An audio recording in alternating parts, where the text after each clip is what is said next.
Hello guys, welcome to this channel. RBI हर quarter में अपनी मॉनेटरी पॉलिसी लेकर आता है। बहुत सारे लोग जो मार्केट में एक्टिव हैं उनको पता नहीं है कि मॉनेटरी पॉलिसी क्या होता है, इसमें किन चीज़ों पर डिसीजन लिया जाता है एंड उसका मार्केट पर क्या इम्पैक्ट होता है। जो मॉनेटरी पॉलिसी है उसके ज़रिए रिजर्व बैंक ऑफ इंडिया हमारी इकोनॉमी में मनी सप्लाई को कंट्रोल करता है by controlling the interest rate. अब किन इंटरेस्ट रेट को चेंज किया जाता है ये हम आगे पढ़ेंगे। अभी के लिए इतना जान लीजिए कि जो रिज़र्व बैंक ऑफ इंडिया है उसको हमारी इकोनॉमी में ग्रोथ एंड इन्फ्लेशन में तालमेल बिठाना पड़ता है। अगर इंटरेस्ट रेट काफ़ी ज़्यादा हाई होंगे तो जो बड़े कॉरपोरेट हाउसेस हैं वो कम पैसा बैंक से उधार लेंगे।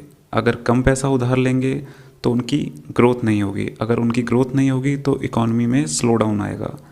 एंड दूसरी तरफ अगर इंटरेस्ट रेट काफ़ी ज़्यादा लो हैं तो कंज्यूमर और कंपनीज ज़्यादा पैसा उधार लेंगी। ज़्यादा पैसा मार्केट में आएगा तो उससे महंगाई या इन्फ्लेशन आएगा। तो रिज़र्व बैंक ऑफ इंडिया को काफ़ी केयरफुली इन इंटरेस्ट रेट पे डिसीजन लेना होता है। एक छोटा सा इम्बैलेंस भी इकोनॉमी में काफ़ी बड़ा डिजास्टर ला सकता है। आइए जानते हैं मॉनेटरी पॉलिसी में किन किन चीज़ों पर डिसीजन लिया जाता है। इसमें सबसे पहले है रेपो रेट। रेपो रेट क्या होता है? देखिए, बैंक्स को बड़ा लोन देने के लिए आरबीआई से पैसा उधार लेना होता है एंड आरबीआई जिस इंटरेस्ट रेट पे बैंक्स को उधार देता है उसे कहते हैं रेपो रेट।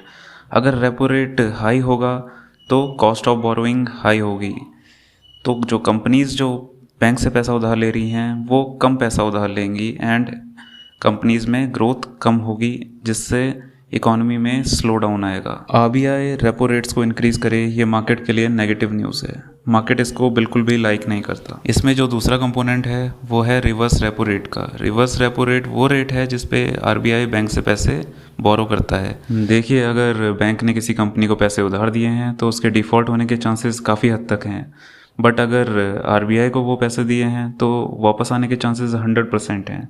तो बैंक चाहेगा कि उसके पैसे 100% सेफ रहें तो वो आरबीआई को देना चाहेगा। अगर बैंक किसी कंपनी को पैसा ना दे करके आरबीआई को वो पैसा दे रहा है तो वो पैसा इकोनॉमी से आउट हो जाता है। तो increase in reverse repo rate economy के लिए अच्छा नहीं है, क्योंकि ये जो सप्लाई ऑफ मनी है वो इकोनॉमी में उसको कम कर देता है।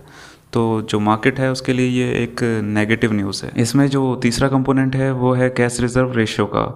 हर बैंक को अपने पास अवेलेबल टोटल मनी का कुछ परसेंटेज आरबीआई में रखना होता है एंड ये अमाउंट डिसाइड होता है कैश रिजर्व रेशो से। अगर कैश रिजर्व रेशो इंक्रीज़ हो रही है तो ये ज़्यादा पैसे को मार्केट से आउट कर देगा, जो अगेन इकोनॉमी के लिए एक अच्छा साइन नहीं है। Thanks for watching the video. जय हिंद।